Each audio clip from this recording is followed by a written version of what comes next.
भीम, जय भीम। भाई जो ईश्वर पर चल रहे हैं, मेरी राय शांत बैठ जाओ, मान बहुत चाहिए। मेरी बात रखो, बैठ जाओ। पैर स्लिप हो जाएगा जरा देर में, बैठ जाओ। लाग लो तब भी बैठ जाओ। जरा सी देर में अगर पैर स्लिप हो गया तो मुझे इसी बात का बड़ा दुख हो जाएगा। आप सब लोग बहुत लंबे समय से हम लोगों का इंतजार कर रहे हैं और ये भी सच है कि समय कम है। मेरा मन था कि जल्दी से मैं वापस चला जाऊं क्योंकि कल फिर रैली है और मुझे दिल्ली यहाँ से जाना है, फिर सुबह वापस लौटना है। लेकिन फिर ये था कि जब आप लोग इंतजार कर रहे हैं तो आपके मन में भी ये ना हो कि भाई आके हमारे गांव में बिना मिले चले गए, तो क्या थोड़ी देर आपके गांव तक आ जाऊं, लेकिन आ जाऊं इस मन से निकलें। क्या काम, किस काम आए हैं ये भी आप जानते हैं। आपसे छिपावानी की किस काम आए। आज तो मैं आपसे मदद मांगने आया। आप ये जानते हैं कि हमेशा जब भी आपको मेरी जरूरत पड़ी मैं सबसे आगे खड़ा रहा। कहीं भी जरूरत पड़ी हो, जहां आपको जरूरत पड़ी, जिस भी तरह के हालात हुए, चाहे जेल जाना पड़ा, मुकदमे लगे, लाठियां खानी पड़ी, मैंने कभी पीछे पलट के नहीं देखा। लेकिन पिछले कुछ समय में भाई उपस्तार है, भाई जब बंद कर सका है क्या? अब बस आप 2 मिनट मेरी बात सुन लो। हम डॉक्टर बाबा साहब अम्बेडकर को, मान्यवर काशीराम साहब को अपना राजनीतिक गुरु मानते और हरियाणा में किसान कमेरों की राजनीति को यहां गांव से लेकर निकालकर दिल्ली तक चौधरी ताऊ देवीलाल जी लेकर गए। मैं मानता हूं बाबा साहब अम्बेडकर से पहले भी देश में जब उन्होंने राजनीतिक दल नहीं बनाया था, बहुत सारे दल थे और वो दल अपना अपना काम करते थे। उन दलों के रहते बाबा साहब अम्बेडकर ने दल बनाकर समाज को जागरूक करने का काम किया। जब बाबा साहब अम्बेडकर ने अपना दल बनाया और समाज को जागरूक करने का काम किया तो उन्होंने समाज से बताया कि ये दल सत्ता में रहे या विपक्ष में, इससे हमारा कोई भला होने वाला नहीं, क्योंकि जो हमारी समस्याएं हैं गांव की, देहात की, वो समस्या कभी इनके मैनिफेस्टो में नहीं रही। अब तो ये हमारी जैसी बात करने लगे इनके नेता। फिर जब बाबा साहब समाज को जगा के चले गए तो माननीय काशीराम साहब ने मोर्चा लिया, समाज को जगाने निकले और समाज को जगाने के लिए पार्टी बनाई, दल बना के समाज को जगाया। और जब साहब चले गए तो हमारी बड़ी नेता ने भी समाज की सेवा की, लेकिन लगातार उनके निष्क्रिय होने से हम जैसे नौजवानों ने तय किया कि भाई हमें अपने काम को आगे बढ़ाना है, महापुरुषों का सपना पूरा करना है।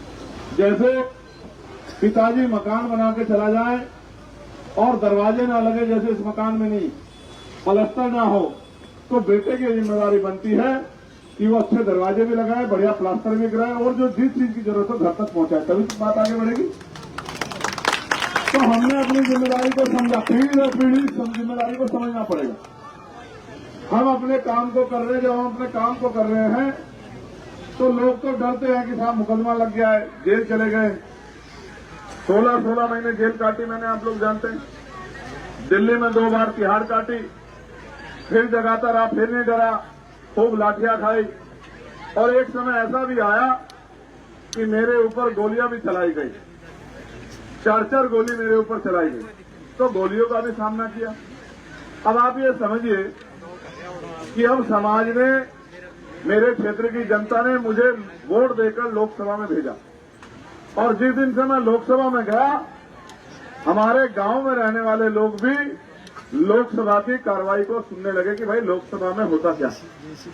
और आप भरोसा नहीं करोगे, मैं अभी विदेश गया था 4 दिन के लिए, तो वहां रहने वाले माँ बहनों ने मुझसे बताया कि जब आप लोकसभा में जाते हो, अपनी बात रखते हो, तो हम यहाँ यूट्यूब पे जो संसद टीवी का चैनल है उसे खोल के बैठ रहे थे, कब हमारा भाई बोलेगा, कब तुम्हारा भाई हमारे लिए आवाज उठाएगा।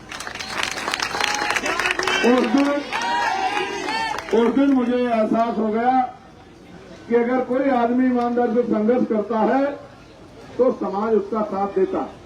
मैं तो हरियाणा के साथियों का धन्यवाद करूंगा। दिल्ली के आंदोलन में 55 साथियों ने मेरे साथ कंधे से कंधा मिला के 66 दिन तक जेल काट के केंद्र की सरकार को और सुप्रीम कोर्ट दोनों को झुका करने का काम किया था और दिल्ली में अपना जो गुरु घर टूट गया था उस गुरु घर को लेने का काम किया था। मैं तो धन्यवाद दूंगा हरियाणा के लोगों का। लेकिन मैं समझता हूं जब तक पॉलिटिकल पावर नहीं होगी तो जो समस्याएं आपके जीवन में उनका हल हम लोग नहीं कर सकते। इसलिए मैं आपसे मदद मांगने आया हूं कि भाई आप राजनीतिक शक्ति भी मुझे दो, जिसके जरिए साहब कहते थे जिनका दल नहीं होता उनका बल नहीं होता, जिनके पास बल नहीं होता उनकी समस्याओं का हल नहीं होता। वोट हमारा हथियार है। हम 1 रुपए का सामान खरीदने जाते हैं, उसको चेक करते हैं। उदाहरण के तौर पे माचिस की डब्बी चेक करते नहीं करते हैं कि ये डब्बी खुली भी तो नहीं है, इसमें जो सिक्के हैं वो सील तो नहीं रही है, ऐसा तो नहीं कि इसमें कम हो। या छोड़िए, अगर 10 रुपए का सामान लेने के लिए जाएंगे उसको भी पैकेट को 4 बार देखेंगे कि पैकेट एक्सपायर तो नहीं हो गया, माल जो है वो टूटा हुआ तो नहीं है। लेकिन जब हम करोड़ों रुपए से कीमती वोट डालने जाते हैं तो एक बार नहीं सोचते जिसको वोट दे रहे हैं क्या ये हमारे क्षेत्र में कुछ काम करेगा, क्या कल ही हमारी आवाज उठाएगा, कल ही हमारी ताकत बनेगा। अब तो पिछली बार तो अकेले थे, इस बार तो हम लोग अलायंस करके एकजुट होके हरियाणा में लड़ रहे हैं और इस उम्मीद से लड़ रहे हैं कि जहां दूसरे दल सत्ता में आने के लिए लड़ रहे हैं, हम आपकी समस्याओं का हल करने के लिए लड़ रहे हैं। मैं आपसे अपील करने आया हूं, मेरी माएं बहनें बड़ी संख्या में नीचे खड़ी हैं, ऊपर भी कभी बिजली का तार है लाडली, पीछे को हो जाओ, मेरे पास खाने लाओ कुछ है भी नहीं। तो मैं आपसे आग्रह करने आया हूं कि जब हम एक एक विधानसभा जीतेंगे तभी हमारी ताकत बढ़ेगी। तो यहां उचाना में आपके अपने जाने पहचाने लोकप्रिय पूर्व उप मुख्यमंत्री भाई दुष्यंत चौटाला जी गठबंधन के चुनाव निशान चाबी पर लड़ रहे हैं। मैं आपसे उम्मीद करता हूं कि आप अपने कीमती वोट को भाई दुष्यंत जी को 5 तारीख को चाबी का बटन दबाकर देकर उनको ताकत देने का काम करोगे। बताओ मदद करोगे नहीं करोगे? बहुत सारी ऐसी चीजें हैं जिसपे समय कमी कारण मैं अभी बात नहीं रख पा पैरों में सोचा नहीं ये नहीं झंडा उठा, इस झंडे को हमारे लोग सर पे लेके घूम रहे हैं, ये पैरों में अच्छा नहीं। तो मैं ये उम्मीद करता हूं और बताओ उम्मीद कर लूं नहीं कर लूं? हाथ उठा के बताओ उम्मीद करूं नहीं करूं? इधर वाले नाराज है क्या? ये अपने वाले हैं, ये जो सामने नहीं ये जो सामने, जरा सारे हाथ उठाओ जो लोग मदद करेंगे। जरा कुछ लोग कुछ नाराजगी हो सकती है, किसी दिन फुर्सत में बैठेंगे, 1 घंटा मेरे पास बैठना, देश की राजनीति और राजनीति में आपका अस्तित्व और राजनीति की परिभाषा सब कुछ समझाऊंगा। काशीराम जी का चिल्ला, आप मेरी बात को याद रखना। मैं एक और बात कहता हूं आपको, एक समय था कि देश की राजनीति को हरियाणा के नेता जो राष्ट्रीय स्तर के नेता थे वो तय करते थे। आज तो आपसे कुछ भी नहीं है। दिल्ली से जिसे चाहे जाके बिठा दो वो आपका मुख्यमंत्री, किसी को 4 महीने उठा दो या किसी को 6 महीने बिठा दो और फिर वो अपनी पार्टियों के लिए वफादार। आपके लिए वफादार कौन है? क्या आपकी लड़ाई लड़ने के लिए कांग्रेस के लोग आते हैं? क्या आपकी लड़ाई लड़ने के लिए भाजपा के लोग आते हैं? तो इनके भरोसे राजनीति करोगे, इनको वोट देकर आपका क्या भला हो जाएगा? तो भला तब होगा जब आप अपने अलायंस को मजबूत करोगे। पक्का? पक्का? दोनों हाथ उठा के बताओ तो मदद करोगे।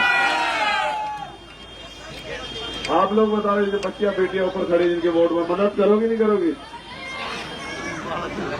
वोट की चोट से विरोधियों को जवाब देना है कि बाबा साहब अम्बेडकर हमें हथियार देके गए, जिसको चाहे कुर्सी पर बिठा देंगे और जिसको चाहे फटक देंगे। कर दोगे नहीं कर दोगे? पक्का? चलो फिर इजाजत दे दो जान की। आज नहीं, आज समय कम है। अच्छा तुम बताओ कानून तोड़ दोगे? तुम तो बता नहीं क्या कटवाओगे मेरे पे। जय भीम, जय भीम, जय भारत,